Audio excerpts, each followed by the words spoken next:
Hello everyone, and thank you for joining me for this tag called Picture Book Decks. And this was originated by Second Thoughts About the Mission. I will go ahead and leave that original video. And I have been watching just a few of the VRs, or have caught just a few of the VRs. I haven't watched all of them yet, but I certainly plan to watch more because this is definitely a topic that speaks to my heart. I have been a picture book collector for a while now. Unfortunately, I don't own any of the actual books that I had as a kid. They had all been donated, but as an adult, I reacquired newer copies of the stories I remember loving so much as a kid, on top of other stories that were written well after I was an adult and they just resonated with me. And so I've just been adding to my collection over time.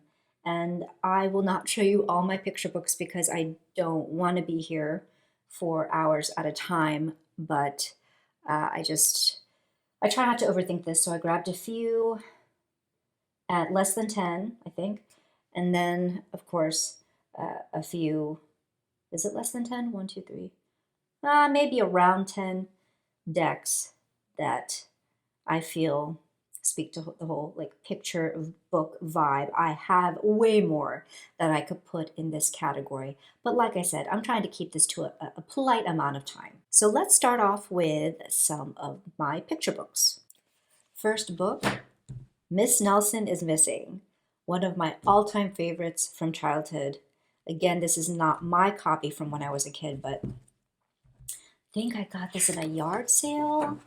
And it's in great condition, and I think the illustrations are just super cute and funny. And this is about a teacher, Miss Nelson, and she has a class of very ill-behaved students. So one day, instead of Miss Nelson arriving to class, the students get a surprise substitute teacher named Miss Swamp, who delivers basically a can of whoop-ass and whips them into shape. It's just such a really fun story. I've seen this mentioned in a few VRs, and rightly so. We cannot forget Frog and Toad, which was one of my all-time favorite series as a kid. And this is a complete collection of all the stories that I got this past Christmas. So hopefully this can all fit in frame, or most of it. It's a huge book, but this was my jam as a kid. I loved their friendship. I loved their different personalities. The stories were so simple and yet effective at, having some good lessons and messages to teach. Yeah, I just remember like getting these in the mail. I must have had some type of book subscription, so I would get a separate story in the mail. And they were nice books too. They were like hardcover, like a lot of these storybooks tend to be. So it just, yeah, this is very nostalgic. I have the bookmark at the story Cookies because this is one of my favorites. I just cannot stop. Like a story about willpower and being like, okay, I can relate hardcore. That's probably why this story really tickles me so much. But willpower and not being able to stop with the cookies. Here's another one that I found at a garage sale. Got it for like 50 cents, something like that. 12 Dancing Princesses. This artwork is very nostalgic of the types of picture books that I would read as a kid. And just in general, this kind of format was very much the structure of a lot of the storybooks that I read as a kid, where you have just a lot more text actually.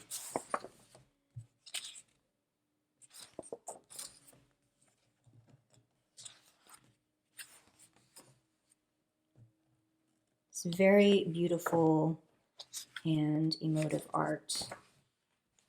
That. Oh.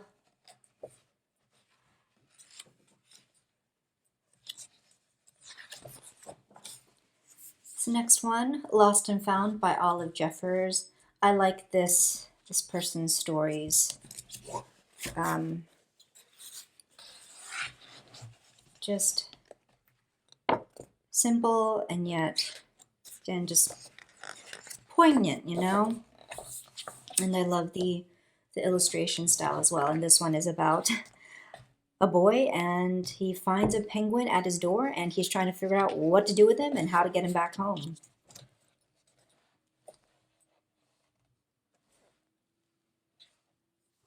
Another favorite of mine is Sick Day for Amos McGee. And this was a Caldecott Medal winner.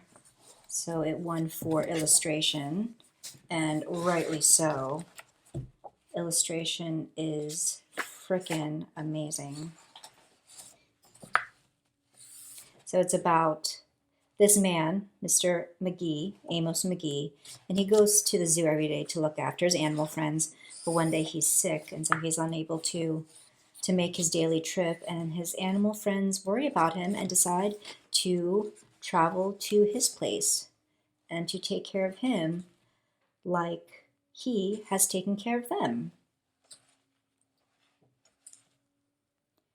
Like, oh God, these illustrations are fantastic. So good. And of course, the elephant is a very meaningful animal to me, so to have a storybook containing an elephant is really special. All right, this one is called On the History and Truth of Unicorns. God, I've had this for like a decade or so, and I had to have it repacked because it was in such poor shape. This is an out-of-print book, and essentially it's supposed to be a facsimile of, as it says here, a facsimile and translation of an original transcript talking about real encounters with unicorns and just their characteristics and kind of a unicorn profile. So it is very text heavy.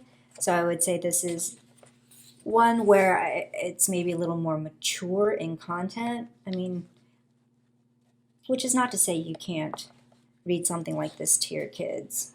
And a lot of times I think people unnecessarily dumb things down for children who are quite astute, more than people give them credit for. But for me, this feels a little bit more mature in the way the stories relate and everything. And this particular copy, I think there is like a newer edition of this, but I don't know if that one's still in print or not, but this one has this kind of like parchment paper quality to it, and the layout is different than in the newer version.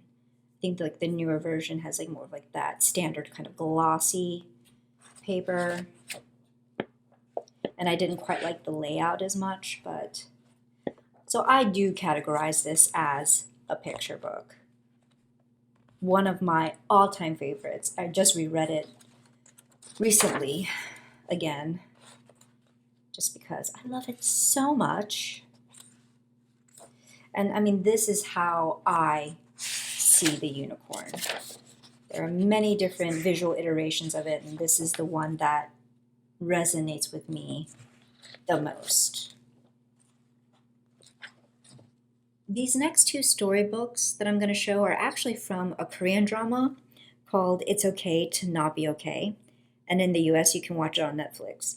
And in this series, there is one character, the main character. She is a famous picture book author. And because of the popularity of this K-drama, they actually published the storybooks featured in it. And I was able to buy the collection, which made me very happy that I was able to find it pretty easily.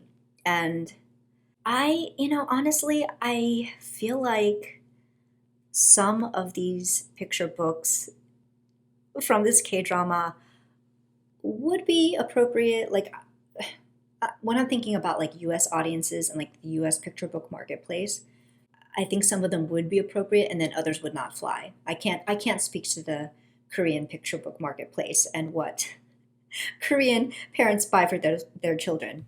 This one is one of them, and it's called 진짜 진짜 얼굴을 찾았어.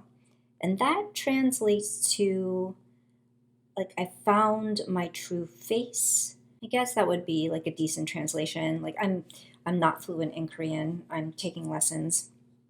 And that's another reason I bought these picture books as a way to like practice my reading. So I think this one would be okay. So this is basically a book about these three characters, which are actually meant to represent the three main characters of the K-drama and their quest to find their true identity. So you have the one wearing a mask, you have this character and she's wearing this like tin suit, and then another one with a paper bag over his head. So yeah, these illustrations are completely my cup of tea. And, you know, in the K-drama, these three have been through and go through a lot. And so the one character writes this storybook. It's kind of a reflection, an homage to their time together and their journey together. So just a really fun story, a really sweet story. I think that's the thing with picture books that are kind of a running theme for me, that they're poignant in some way. I mean, I have some that are also just quite funny and cute, but the ones that really kind of tug at the heartstrings are ones that I gravitate to as well. So this next one, this is one that I don't feel like would be appropriate as like a real picture book for children, at least not in the US marketplace. Like I don't have children, so I am not in the know about the kinds of stories that are published these days. But this is called Zombie Ai, which translates to a zombie boy. This one is definitely a darker story. And again, love the style of illustration. Like, that's pretty awesome. But yeah, just a more sinister story. Like, see something like this, I just feel like with the red, that's so, I mean, I just don't think this would fly as a real picture book. But that's just me. Maybe I'm wrong, but like here, for instance. So the mom, as you can see, this mother, anyway, we won't get into it. It's, but like she's, yeah, I mean, yeah, like it's, right? So not really appropriate. I still enjoyed it as an adult. This next one, sorry about the glare, The Girl in the Castle Inside the Museum. And this is illustrated by the one and only Nicoletta Cipolla. So just a very quirky story about a museum that has like a little castle, and inside that castle there lives a girl.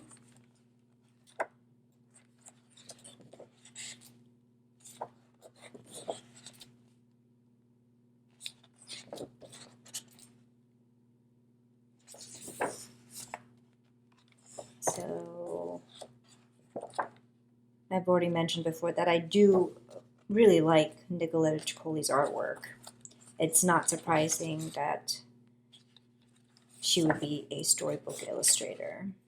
And then the last one I'm going to show is called The Wonderful World of Eva. I think I got this last year, and it is super cool.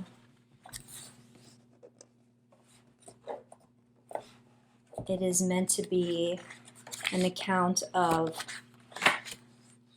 the author's adventures in finding these wonderful, fantastical species.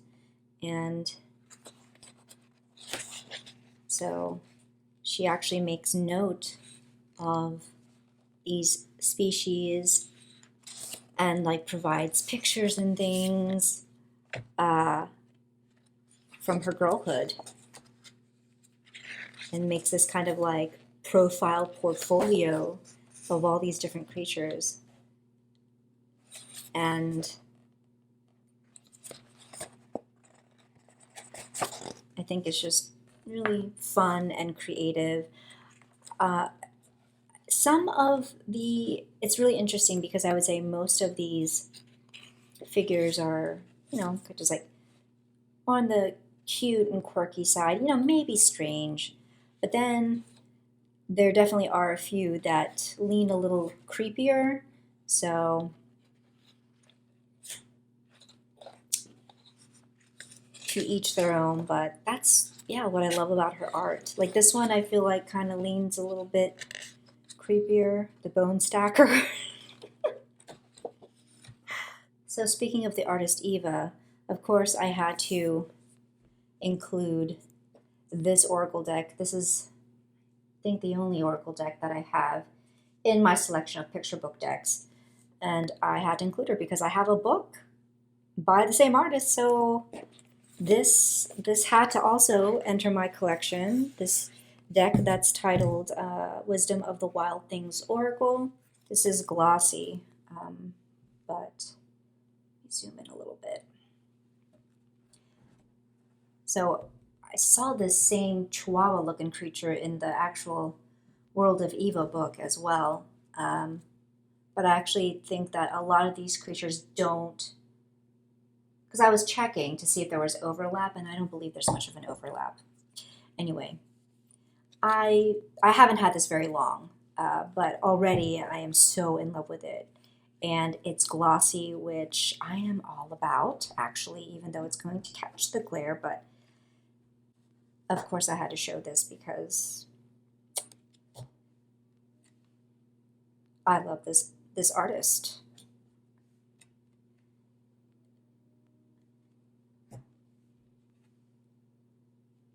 And again, like the book, I would say in most of these creatures and characters, they're,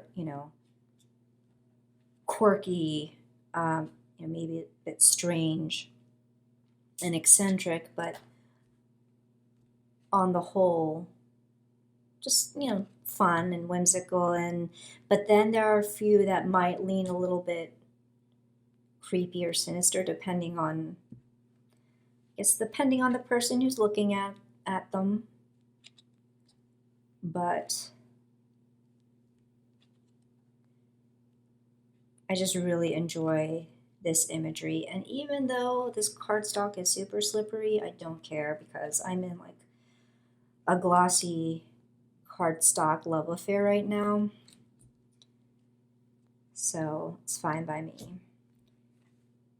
This next one is going to be pretty predictable as well, given that I've shown the picture book by Nicoletta Ciccoli. Couldn't leave out the tarot from that same artist. This is the mini. And I won't linger here too long. You've seen many of these images already. This has been a deck that's been out for quite a while. And I would say that this is definitely kind of a picture book aesthetic with these quirky characters and like the setting.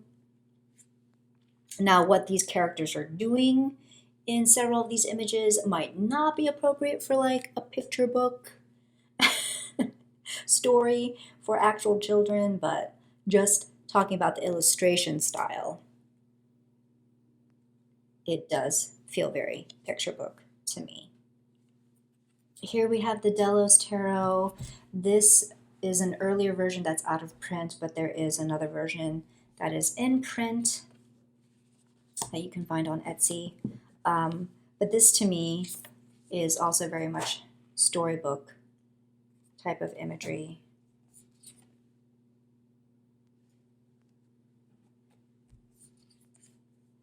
And I've shown this many times on my channel.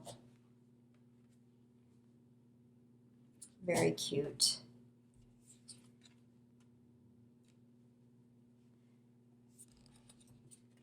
Kind of gives me like a little bit Oliver Jeffers, but more kawaii style.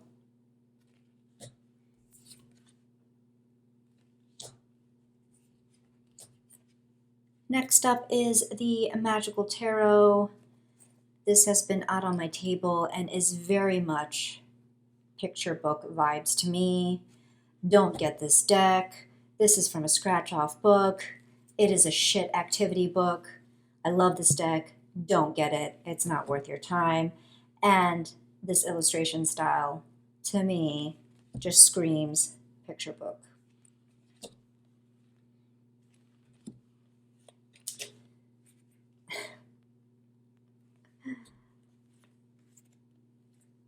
So freaking cute.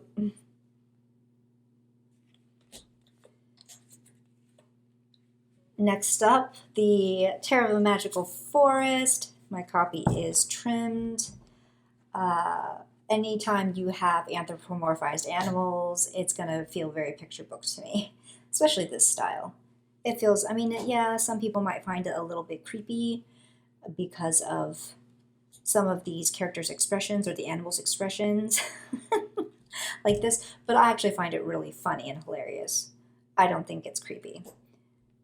And to me, just because of like the softness and style of illustration, it does have that picture book quality.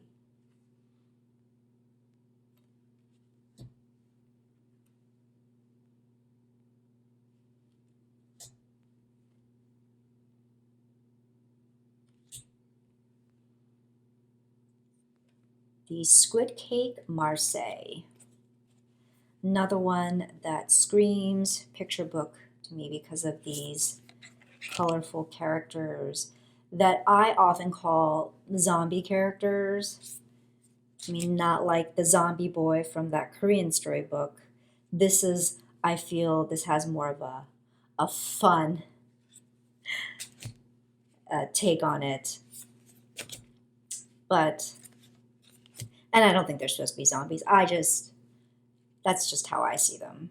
That's like these little zombie people running around. But I can totally see this in a storybook. In a similar vein, we have Tarot of a Sweet Twilight, where I feel like some of these characters do look a bit zombie-like.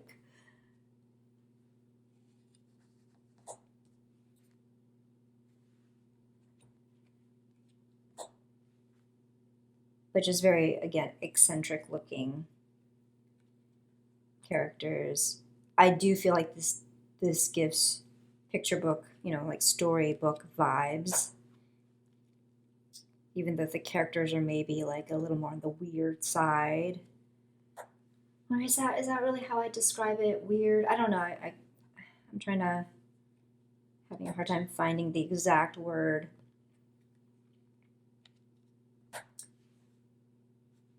But there are several characters or like images that remind me of other storybooks or picture books or like other stories from pop culture. That adds to kind of the picture book, storybook quality of this deck. The Fairy Tarot.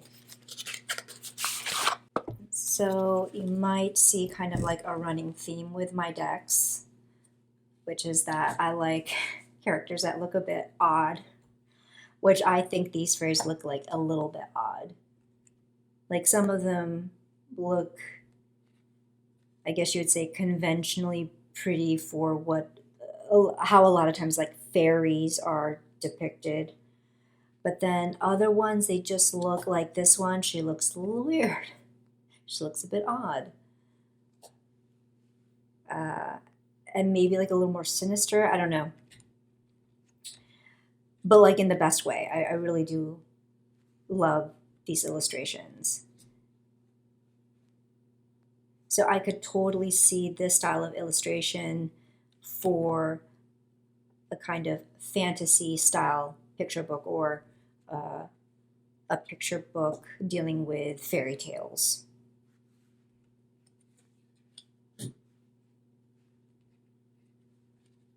Everyday Witch, I would also characterize as a picture book type of deck.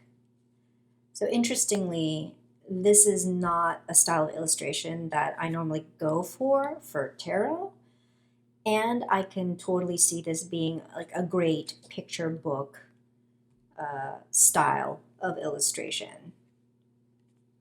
Like, it wouldn't, as a picture book, I less mind this style than I do as a tarot deck. And of course, you know, I love this tarot deck beyond measure, and have grown to love this art despite it not typically being my thing.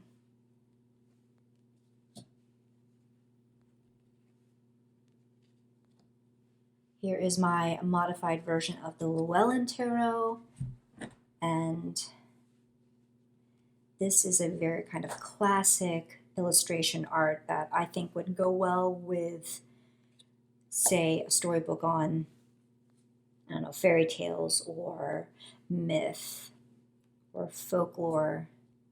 And this deck is based off of Welsh mythology. So I think this style of illustration would be very complementary for those types of like picture books or storybooks. Like 12 Dancing Princesses, like this, I could see like another version of 12 Dancing Princesses in a style like this. And then final deck I'm going to show is Tarot of a Moon Garden. And this is the version that is currently in print.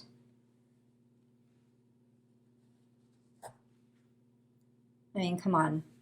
Is this not picture book vibes? Something that you would see in like a, yeah, like a fairy tale storybook, or like a fantasy picture book dealing with, you know, magic and wizards and princesses.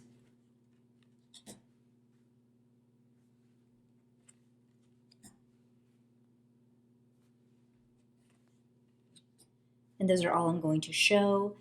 Thank you so much if you stuck around this entire time. I hope you enjoyed. I certainly did. I try to keep it succinct because I could seriously just go on and on about picture books and about decks, but I also don't want to take up too much of your time. So thanks again. And until the next video, much love and take care.